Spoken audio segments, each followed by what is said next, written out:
Did you look at the apocalyptic European wildfires of 2025 and think to yourself, well, it's just global warming, there's literally nothing we can do about it? What if I told you the narrative you've been fed is completely missing a terrifying piece of the puzzle? Welcome to a special report from the Human Error News Network. Hit that subscribe button right now to join our community of critical thinkers, because today we are unpacking the exact chain of events behind the flames. And honestly, the true cause is going to completely change how you view the world outside your window. I know the exact pain point you're dealing with here. You feel climate anxiety, you see the skies turning orange, you read the headlines, and your brain experiences this massive cognitive dissonance. It's just a feeling that this disaster is some inevitable, unstoppable force of nature that you just have to accept. But I need you to lean in and listen closely for a second. The absolute devastation we witnessed in 2025 points directly to a massive, totally preventable failure in human land management. Because before we uncover the human element, we really have to respect the sheer, terrifying scale of what happened. Over 2 million hectares burned across Europe and the Mediterranean. We're talking nearly 8,000 individual fires. To put that into perspective, an area roughly the size of the entire nation of Cyprus was essentially wiped off the map in a single year. It was the highest total recorded since joint digital record-keeping even began. And we all shared that exact same experience, didn't we? We sat in our living rooms, glued to the news. We stepped outside and breathed in that faint, acrid smell of smoke, even if the fires were hundreds of miles away. We collectively felt like powerless victims just watching an uncontrollable Armageddon unfold. It's a paralyzing feeling. But actually, scratch that. We are not powerless, because nature didn't ignite the vast majority of this destruction. We did. Let's look at the facts I've pulled from the 2025 data, because this is where the stakes completely pivot. These weren't mostly lightning strikes. We're talking about specific, documented human errors. In April, a Dutch military exercise involving a smoke grenade burned 130 hectares. In June, a poorly extinguished barbecue in France wiped out 400 hectares, closed down highways and forced evacuations. In July, a single careless cigarette tossed into dry vegetation on a mountain road in Cyprus triggered an absolute inferno. That one cigarette forced the evacuation of 14 separate villages and resulted in 2 tragic deaths. Tiny, everyday, preventable mistakes igniting literal infernos.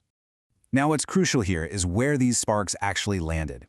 Experts call it the wildland-urban interface, or the WUI. Basically, this is the zone where our human settlements directly collide with nature, and it covers about 7.4% of Europe's land surface. Because of our urban sprawl and tourism, this is the exact spot where fires turn into deadly tragedies. Over 30 people died in 2025. Over 100,000 people had to be evacuated. It is a staggering reality check that completely reframes how we need to think about fire safety. But here at the network, we don't just stop at the individual spark, right? We look for the systemic enablers. If we know individuals are going to make careless mistakes, because they will, why were the fires so entirely uncontainable? Fire prevention scientist Fernando Pulido Diaz hit the nail on the head. He noted that fuel availability, driven by the absence of land management, is a critical factor. The climate can't provoke a fire if there's no fuel. While careless individuals provided the spark, it was government policies and a complete lack of land management that supplied the explosive fuel. Think about how this chain reaction happens on the ground. Certain policies, like the EU Common Agricultural Policy, actually incentivized what's called destocking, which means removing grazing animals from the land.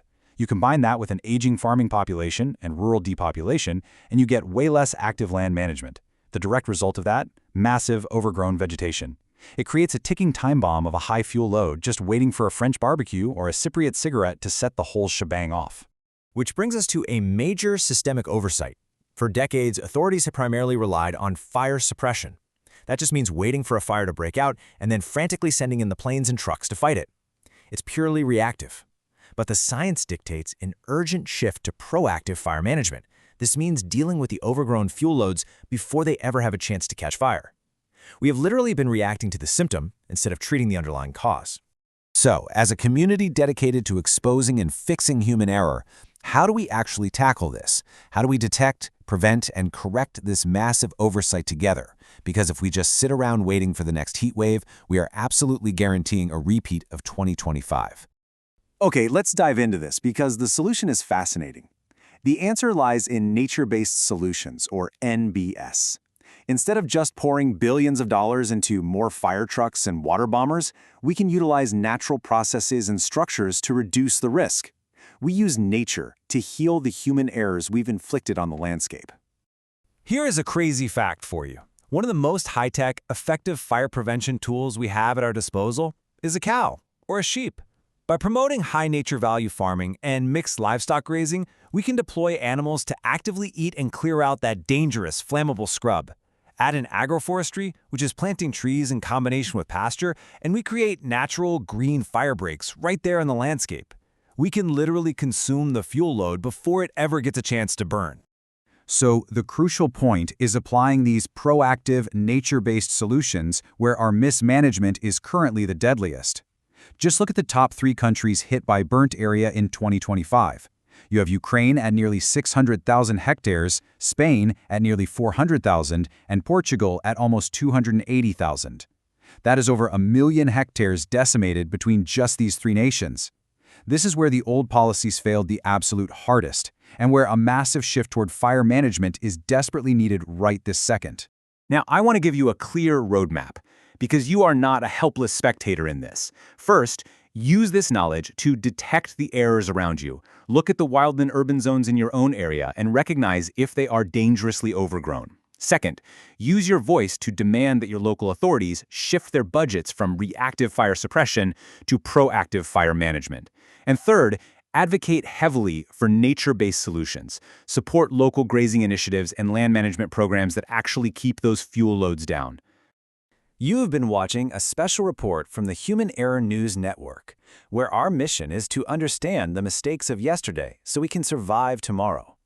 But looking at the devastating data of 2025 leaves us with one incredibly provocative, urgent thought.